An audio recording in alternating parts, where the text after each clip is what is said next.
Vamos continuar a nossa jornada aqui no livro de Atos. Vamos orar, vou orar, que nós possamos estar de pé orando, depois a gente agradece a Deus e senta para poder Deus nos levar ao ponto que Ele quer. Pai, nós te agradecemos, nós bendizemos o Teu nome, glorificamos o Teu dia. Nós sabemos, ó Pai, que hoje é o dia que o Senhor fez, e nós sabemos também que nós estamos nessa campanha de oração para avivamento pessoal, Pai, e que Tu possa mesmo, através da Tua palavra, através dos exemplos, através daquilo que Tu quer falar na nossa vida, Senhor, Tu possa fazer por nós aquilo que nós sabemos que sozinho nós não podemos.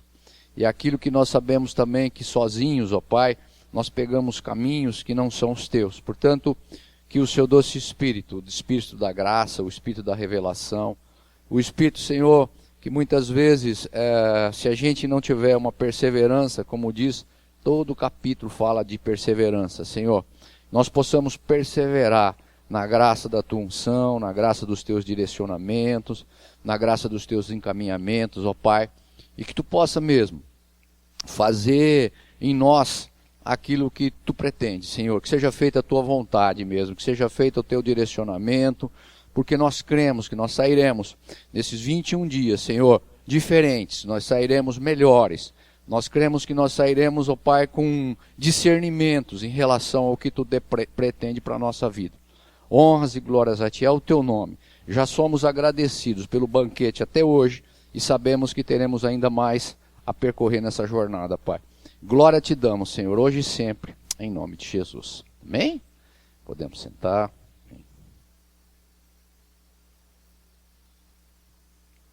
Então vamos ler o capítulo 12 do livro de Atos, amém? E que Deus possa falar com a gente. Versículo 1. Por aquele tempo, mandou o rei Herodes prender alguns da igreja, para os maltratar, fazendo passar pelo fio da espada. A Tiago, irmão de João, vendo ser isso agradável aos judeus, prosseguiu prendendo também a Pedro. E eram os dias dos pães asmos. Tendo feito prender, lançou-o no cárcere, entregando-o a 4 escoltas de 4 soldados, cada uma, para guardarem, tencionando apresentá-lo ao povo depois da Páscoa. Pedro, pois, estava guardado no cárcere, mas havia uma oração incessante a Deus por parte da igreja a favor dele. Diga, oração incessante. Aleluias. Quando Herodes estava para apresentá-lo naquela mesma noite, Pedro dormia entre os 2 soldados, acorrentado com 2 cadeias, e sentinelas à porta guardavam o cárcere. Eis, porém, que sobreveio um anjo do Senhor, e a luz iluminou a prisão, e tocando ele, o lado de Pedro o despertou, dizendo, levanta-te depressa. E então as cadeias caíram-lhe das mãos, e disseram o anjo, cinge-te, e calça as sandálias. E assim o fez, e disseram-lhe, põe a capa e segue-me. Então, saindo, seguia, não sabendo que era real o que fazia, por meio do anjo. Parecia-lhe antes uma visão.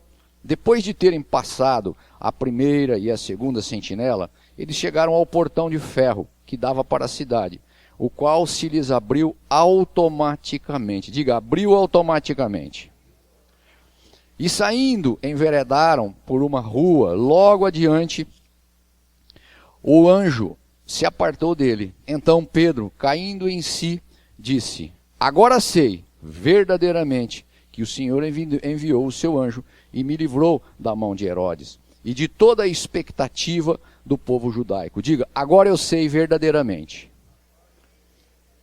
Considerando ele a sua situação, resolveu ir à casa de Maria, mãe de João, cognominado Marcos, onde muitas pessoas estavam congregados e oravam. E quando ele bateu ao prostíbulo do portão, veio uma criada chamada Rode, ver o que era. Reconhecendo a voz de Pedro, ela tão alegre ficou que nem se fez entrar, mas voltou correndo para anunciar que Pedro estava junto do portão. E eles lhes disseram, estás loucas? Ela, porém, persistia em afirmar que assim era. Então disseram, é o seu anjo. Entretanto, Pedro continuava batendo. Então eles abriram e viram e ficaram atônitos. Diga, ficaram atônitos. Ele, porém, fazendo-lhe sinal com a mão para que se calasse, contou-lhes como o Senhor lhe tinha tirado da prisão e acrescentou: anunciai isso a Tiago e aos irmãos. E saindo, retirou-se para outro lugar. Sendo já dia, houve não pouco alvoroço entre os soldados sobre o que teria acontecido a Pedro. Herodes, tendo procurado e não achando, submetendo as sentinelas a inquérito, ordenou que fossem justiçados. E descendo da Judéia para Cesareia, Herodes passou ali algum tempo. Ora, havia série de divergências entre Herodes e os habitantes de Tiro e Sidom.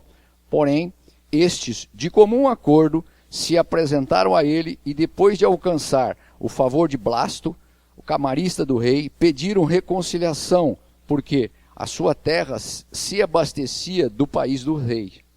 Em dia designado, Herodes, vestido de traje real, assentado no trono, dirigiu-se-lhes a palavra, e o povo clamava.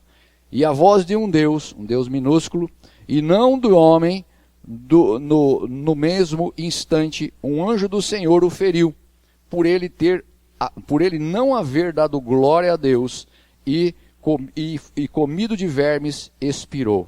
Entretanto, a palavra do Senhor crescia. Diga, a palavra do Senhor crescia. E se multiplicava, diga. E Barnabé e Saulo, cumprida a sua missão, voltaram de Jerusalém, levando também consigo a João, apelidado de Marcos. Amém? Então aqui nós vemos uma situação um pouquinho já diferente, né? A primeira coisa, no primeiro versículo, diz aqui: por aquele tempo mandou o rei Herodes prender alguns da igreja para o maltratar. Como o pastor vem explicando, né? Nessa época, apesar do domínio romano, Herodes estava ali como governador daquele local. E é interessante a gente entender um pouquinho o contexto, porque quando a gente fala, várias vezes se fala na Bíblia de Herodes, né? E a gente vê, eu confesso a vocês, quando eu comecei a ler a Bíblia, né, eu achava que eles repetiam os nomes, era tudo a mesma pessoa. Aí, mas repetia em épocas diferentes, dias diferentes. Eu falava, mas não é possível esse sujeito? Não, é que eles vêm falando de algumas famílias, né? E aqui está falando de Herodes, mas esse Herodes não é aquele Herodes lá que mandou matar as criancinhas, né? Esse Herodes, aquele lá era o grande, era outro Herodes. Herodes o grande, né? Aquele que na época mandou matar as criancinhas. Esse aqui era Herodes, havia o Herodes que veio depois dele, que era o tio dele, né? Que mandou matar João Batista, que trabalhou ali para matar, e agora, que era o Herodes Antipas, esse Herodes é o Herodes Agripa, que é o Herodes Agripa I. Vai vir outro depois dele, e que vai prender Paulo e vai condenar Paulo. Então, o que a gente vê? Eu gostaria, assim, como o pastor tem nos levado a fazer, a gente pegar, nós estamos falando de avivamento pessoal, não é? Então, a gente entender, nesse primeiro versículo aqui, que existe alguns espíritos e alguns acompanhamentos familiares que a gente não percebe. Eu confesso a vocês, quando eu vim para Jesus, eu olhava as coisas acontecendo, e você vê isso acontecendo nos dias de hoje. Às vezes você vê uma família que teve um problema de separação no avô, um problema de separação no pai, um problema de separação no filho, e a coisa vai encaminhando. Aqui tem um problema da maldade, né? A maldade é uma coisa que era própria dessa família, e ela vinha e dominava. Então, o que a gente pode, o nosso primeiro foco, a gente vai falar de vários, mas o primeiro de oração, é que a gente possa, nós estamos falando de avivamento pessoal, né? Detectar algo na nossa família que tem influenciado as nossas decisões, né? Existem bênçãos hereditárias, mas existem maldições hereditárias, né? A Bíblia é farta nisso, né, pastor? Que tem. E a gente, às vezes, não detecta, não percebe que uma coisa está acontecendo costumeiramente. O sujeito tem problema financeiro do avô. Aí o tio tem problema de financeiro, o neto tem problema financeiro, o outro, foi uma vida. Tem problema de prostituição na família. É a avó, é a mãe, é a tia e tal. E aí nós estamos numa época em que a gente tem que quebrar esse tipo de coisa na nossa geração. Então que Deus possa estar levando isso a cada um de nós, né, para que a gente possa estar também galgando já um outro patamar, que é um patamar diferente. Ou seja, eu posso falar para vocês que quando eu vim para Jesus, eu orava muito em relação a isso, a gente fez vários cursos, quando a gente faz também os encontros, né? Uma coisa que veio clara, muito clara, que eu detetei, e eu tive até a oportunidade, graças a Deus, de ministrar isso ao meu pai, que era um espírito crítico muito forte, né? A não aceitação das outras pessoas, não aceitação da diversidade, não aceitação do jeito das outras pessoas, isso gerava um espírito crítico muito forte. Eu orei muito, já melhorei, mas eu tenho que constantemente estar acordado, opa, você não vai me pegar não, e pá, vai bater nisso, para quebrar isso na minha geração. Então que Deus possa estar nos levando a esse tipo de entendimento, para que a gente possa prosseguir e possa melhorar. Nós vamos sair daqui, é como se eu estivesse entrando, né, num rio, nós entramos de um jeito e vamos sair de outro, né? É importante a gente entender que na nossa vida talvez determine a forma com que você decide muita coisa na sua vida. Muita coisa, não é? É aquele espírito maligno, nojento, que a gente fala, é o espírito de Gabriela, né? Eu nasci assim, você sempre Gabriela. Não, você nasceu de um jeito, mas devia ser a imagem e semelhança de Deus, não é isso? Agora você vai passar cada vez mais o Espírito fazendo, morando. Eu quero fazer o que Deus faz, eu quero estar na linha da palavra de Deus, eu vou buscar a estatura. É difícil, mas eu vou buscar a estatura do varão perfeito, que a gente possa se aprimorar, amém? Então, a primeira coisa que a gente deteta lendo esses versículos. Aí ele vem. Você viu que ele já matou, né? Que ele, fazendo passar a fio de espada Tiago, irmão de João. Esse Tiago já era um daqueles 12 de Jesus, ele já veio para fazer matar mesmo. Aqui não está falando, será que ele matou? Não, aqui está muito claro, né? Então, esse tipo de coisa a gente tem que se apegar muito. Então, vendo ser isso, é importante que se eu fosse ver aqui, nós íamos orar por muitas coisas, mas essa é a primeira coisa. Mas já no segundo ele diz assim, ó, vendo... E é engraçado a gente entender isso. Vendo ser isso agradável aos judeus, prosseguiu, prendendo também a Pedro, e eram os dias dos pães asmos. Esse espírito aqui é um espírito perigoso também, né? Por quê? O que ele está querendo dizer aqui? Que era dia dos pães asmos, ele ia aproveitar, eu acredito, agora algumas interpretações que a gente faz, que devia ter muita gente, aquilo demorava uma semana. E ele falava assim, eu preciso agradar aos judeus, como o pastor sempre explicou até nesse capítulo, que havia aquela divergência dos judeus. Eles não aceitavam muito que eles falassem aos gentios, e o judeu tinha muita coisa do cristianismo que ainda não aceitava a Cristo, então existia toda aquela luta entre eles. E o que ele quis? Ele quis ser o politicamente correto. Então, que esse espírito de interesse na nossa vida, é um outro ponto que a gente deve orar, não deve sobressair sobre o espírito coletivo e sobre o espírito que Deus quer. Que, gente, ele tinha interesse, então que o interesse seja algo nosso para expandir o reino, que o interesse seja algo nosso para alavancar a vida de outras pessoas, e não o interesse, ele tinha um interesse político particular, de agradar aquelas pessoas, para dizer, olha, eu condenei esse sujeito aqui, que está falando aqui do cristianismo e tudo mais, matei um e prendi o outro, né? Eu matei um e prendi o outro. Então, que esse espírito, que a gente também possa estar orando, é um outro ponto de oração, muito importante, para que a gente possa tirar esse espírito de interesse, porque política, gente, é bom, não é ruim, mas se feita com o propósito correto, amém? Não é ruim.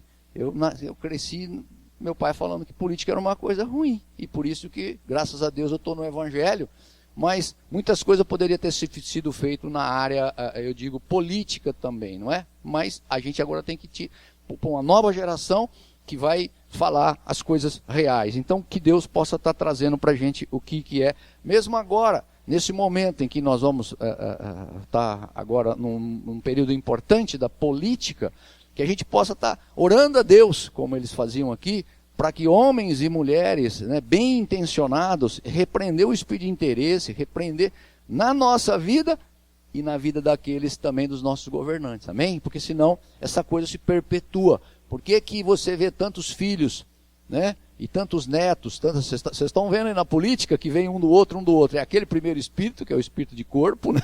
Um vai passando para o outro vai passando para o outro, vão fazendo praticamente as mesmas coisas, e esse espírito de interesse. Então, que na nossa vida e na vida da nossa coletividade. Então, tendo feito prender, ele lançou no cárcere, entregando as 4 escoltas, 4 soldados, para guardarem, tensionando apresentá-lo ao cárcere. Mas havia uma oração incessante a Deus por parte da igreja a favor dele. E o terceiro ponto que a gente deve estar firme e orando é para a gente crer naquilo que nós estamos fazendo aqui. Oração incessante a favor dos outros. Oração incessante a favor da nossa família. Oração incessante. Vocês podem ver que todos os capítulos, aquele que eu não pude vir, eu ainda vim aqui, pegava que vem pela internet, né? A gente assim ouve. Todos os outros vão falar sempre pelo menos de perseverança, pelo de incessante perseverança, para você não abandonar. Que a gente possa continuar com essa oração incessante, independente desses 21 dias. Depois dos 21 dias, não quarta agora, né, na semana que vem que acaba, a gente deve continuar com oração incessante para alguns princípios e alguns propósitos que Deus coloca no nosso coração. Porque eles acreditaram nisso e isso fez com que realmente as coisas aconteceram, né? Então, é importante a gente entender isso, que Deus frustra, né? Graças a Deus, as intenções dos homens maus, né? Mas Deus se alegra com a oração do justo. E que a gente possa entender isso, que a oração sincera, é importante isso, a gente entender que ela afeta os acontecimentos. Diga, a oração sincera afeta os acontecimentos. Ele tinha um interesse, vocês percebem que quando a gente lê aqui, ele tinha um interesse, mas quando Herodes estava para apresentá-lo, ele pegou Pedro, prendeu, e ele já estava para apresentá-lo, aconteceu tudo aquilo que aconteceu lá no cárcere, veio o anjo, o próprio Pedro ficou espantado, porque o anjo cutuca ele, no bom sentido, né? Ele fala, não, ele pensa que ele está tendo uma visão, né? Ele pensa que ele está tendo uma visão. Ele ainda não tinha entendido que era real. Então, que na nossa vida nós possamos pegar essa oração sincera, continuar orando, mas, gente, também a outra coisa importante, crer no milagre de Deus. Que Deus possa abrir o nosso coração para que a gente, quando ora, às vezes você fala, a coisa é impossível, não é isso? Você ora por uma unha encravada, é uma coisa.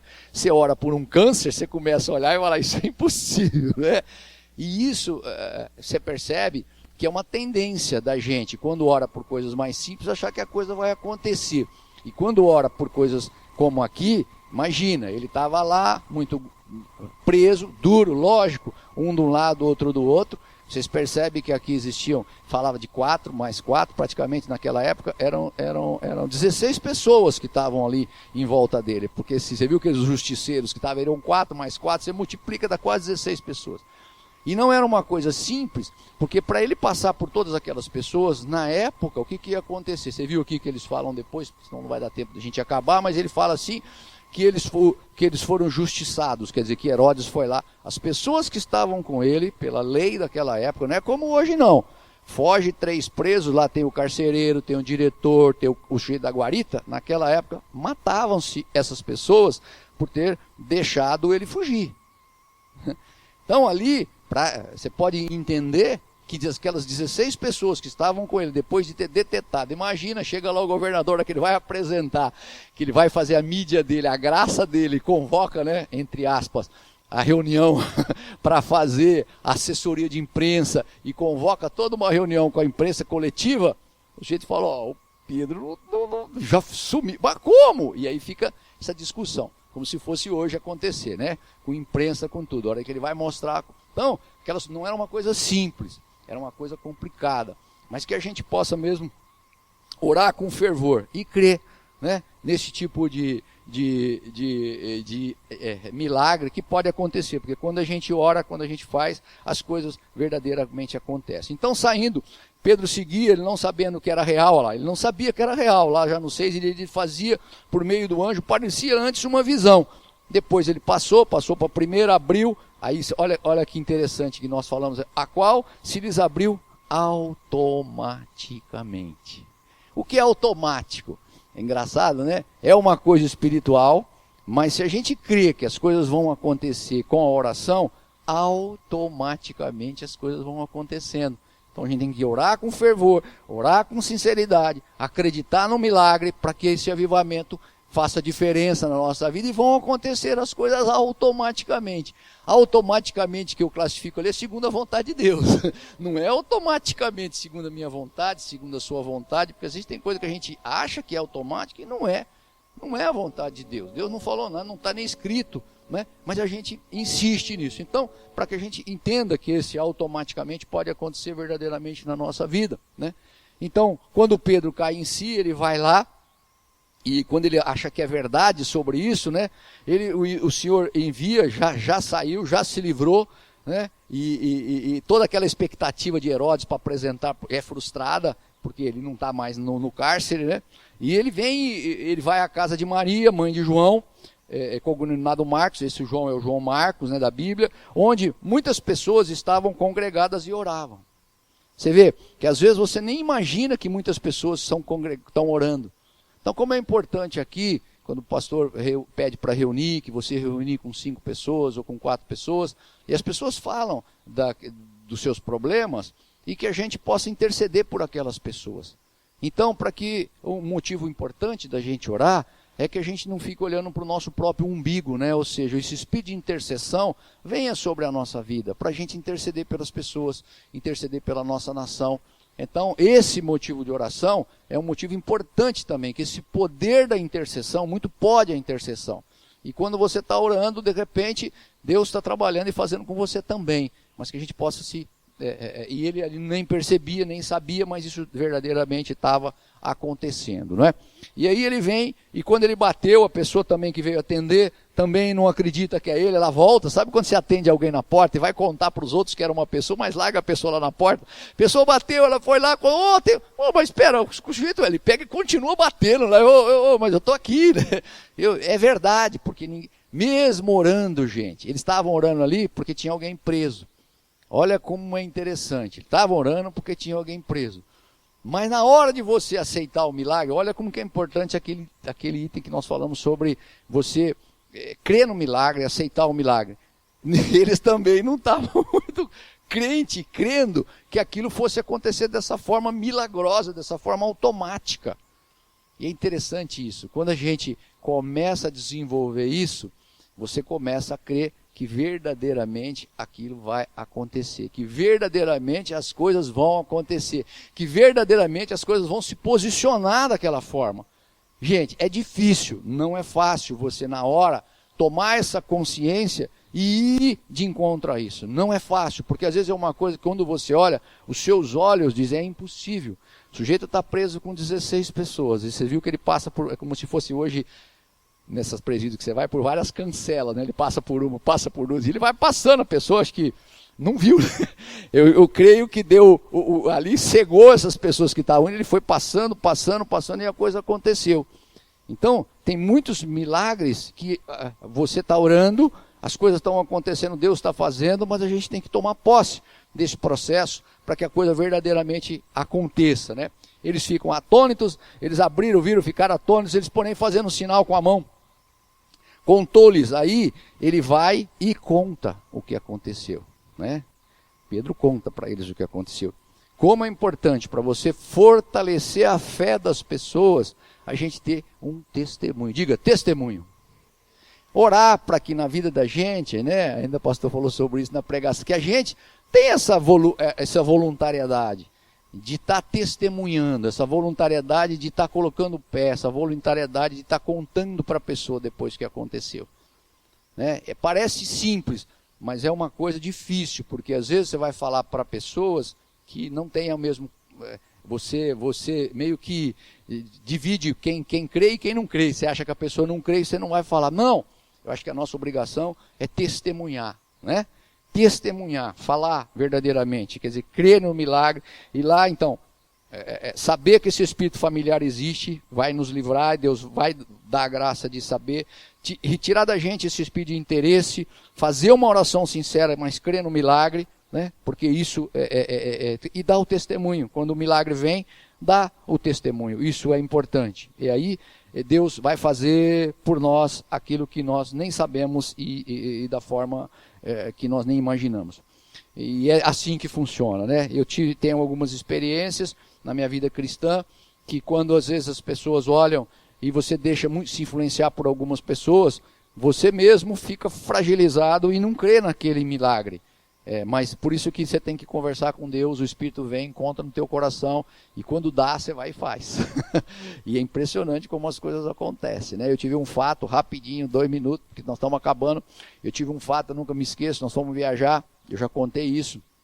Nós fomos viajar e a Bruna fez um tratamento muito longo, ela usou mais de 10 anos o aparelho, tinha um aparelho especial que ele colocou, e o dentista pediu para ela colocar num certo momento, a minha filha, né, mais velha. Nós fomos viajar, nós estávamos na praia, já devíamos estar lá 1 ou 2 dias, e de repente, sempre assim a gente fica, eu estava lendo ali e tal, ela chega chorando, com a mão na boca, tal. A praia era uma praia assim, pequena, né, mas longa, né, e no lugar que estava de profundidade. E aí ela veio, pai, perdi o aparelho. Mas como, filha, como que foi? Chorando, não, eu estava nadando ali com a boia, não sei o que, e perdi. Eu falei, onde foi? Né?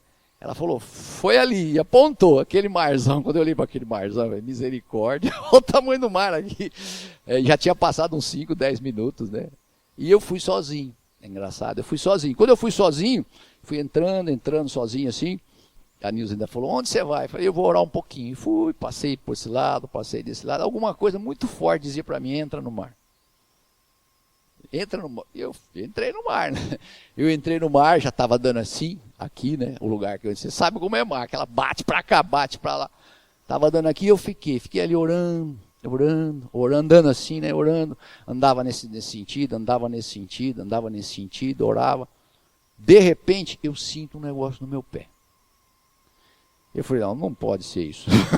E fiquei eu mesmo, igual aconteceu aqui. Fiquei, não é. Bom, não era, mergulhei. Mergulhei, tirei e tal. Era o aparelho dela que estava no meu pé. Eu já por aqui, já tinha passado 5, 10 minutos. Eu olhei, ela chorava, a Nilza chorava, porque todo mundo, né? Depois viu que realmente a coisa acontece. Mas acontece quando você tem a determinação em Deus e faz. Porque se você contar para alguém, o cara vai, não é besteira, não vai acontecer. Olha esse marzão aqui, não vai acontecer nada. E aconteceu. Aí ele vem depois, para a gente terminar, e havia sido, havia lá já no finalzinho, séria divergência entre Herodes e os habitantes de Tiro e Sidom, né? Que é hoje aquela região ali do Líbano. Porém, esses em comum acordavam e se apresentaram a ele, e depois de alcançar o favor de Blasto, o camarista, o rei, eles pediram reconciliação. Isso aqui é muito importante. Herodes, vestido de traje real, assentado no trono, dirigiu-lhes a palavra, e o povo clamava. Olha o que o povo clamava. É a voz de um Deus, Deus com Dzinho, com D minúsculo, e não de homens. Ele falava, quando ele falou, as pessoas falaram, é a voz de um Deus. E quando ele falou, ele gostou que as pessoas falassem era a voz de um Deus, ficou na dele, como se ele fosse um Deus mesmo, né? Um Deus com D maiúsculo, ali está com Deus minúsculo. E o que a palavra de Deus diz? Para a gente poder fechar. É a voz de um Deus e não de homem. No mesmo instante, um anjo do Senhor o feriu, por ele não haver dado glórias a Deus, e, comido de vermes, ele expirou. Entretanto, a palavra do Senhor crescia e se multiplicava. Então, que a gente possa ser um outro alvo de oração, para que a gente possa dar glória a quem verdadeiramente deve ser dado glória. Amém? Às vezes, a gente chama a responsabilidade para a gente e gosta e quer, faz bem para o nosso ego. Então, que Deus, que a gente saia desses 21 dias fortalecido no nosso ego e saber que nós não somos nada. Tudo vem de Deus, vai voltar para Deus, o que nós somos, o que nós temos é de Deus, nós somos mordomos da obra dele, da graça dele, e é diferente quando você se coloca dessa maneira, como Herodes, né? É para a gente bater em cima da nossa vida sob o espírito de orgulho. O orgulho às vezes domina o nosso eu, né? Porque eu sou, porque eu faço, porque eu quero, porque eu aconteço. Não, eu não sou nada, eu não faço nada e não aconteço nada, se de Deus não tivesse vindo o teu dom, o meu dom, se de Deus não tivesse te dado o teu poder, a tua unção para adquirir coisas materiais, se de Deus não tivesse vindo o poder de te dar força, tranquilidade para você estar fazendo o que está fazendo. Então que a gente possa, nesses minutos, já estou terminando, ter isso em mente. Então, orar, são praticamente 5 alvos. Orar pelo espírito familiar. Que tipo de espírito familiar tem te conduzido? Amém? O espírito conta, viu, gente? Que tipo de espírito familiar tem te conduzido? O da ira, né? O da ira. Né? Eu também tinha falando agora, eu lembrei outro, que eu, no meu começo, mirava por pouca coisa. Por pouca coisa. E senti esse espírito familiar de ira. Tive também a oportunidade de ministrar isso ao meu pai antes dele morrer, né? Mas é um espírito que eu percebia com muita clareza, crítica, ira, né? Alguns a gente percebe com facilidade. Então, esse tipo de espírito. Que Deus possa tirar de nós o espírito de interesse, que nós não oremos por interesse por alguém, mas sim pela graça, pelo toque de Deus. Então, que tipo de espírito a gente está na nossa família, que tem nos acompanhado, ou tem acompanhado pode acompanhar os nossos filhos? Por que é importante? Cada um que está aqui, que tem filho, você pode quebrar esse tipo de espírito na tua família, na tua geração. Amém? Quebrar, aniquilar esse espírito. Amém? Na família, esse espírito familiar é importante se aniquilar, não é? E orar por que esse espírito de interesse não venha a ser o determinante da nossa vida, como a gente vê isso tanto na nossa política. O sujeito não pensa na próxima geração, ele pensa na próxima eleição. Estão brigando para ver o que vai ser na próxima eleição. A próxima geração que se dane. Essa é a verdade, é o que tem acontecido. Então que esse espírito de interesse não seja o que move a nossa vida. Que eu faça alguma coisa pelo amor de Deus, pela misericórdia de Deus, pela graça de Deus. Amém? Orar também, outro motivo de oração, para que na nossa oração sincera, eu creia que ela afeta os acontecimentos. A oração sincera afeta os acontecimentos. Afeta os acontecimentos. Eu tenho que crer nesse milagre que vai afetar os acontecimentos. Não abrir mão, mas o país... Não. Tudo que está acontecendo, gente, no nosso país, na nossa casa, é fruto de oração. Amém? Que a gente possa continuar, não parar, né? Crer nesse milagre. E depois de crer, receber, testemunhar esse milagre. Então, nós estamos falando do espírito familiar, falamos do interesse, falamos da oração sincera, que a crer no milagre, e orar contra o espírito de orgulho. Dar glória a quem tem que estar dando glória. E é Deus que nos dá tudo, é Deus que nos posiciona, é Deus que equaciona todas as coisas, é Deus que vai determinar o que nós temos, o que nós não temos, o que nós devemos fazer e a forma que nós devemos fazer. A Ele toda honra, toda glória e todo louvor seja dado. Amém? Que Deus nos abençoe na nossa oração. Aleluia.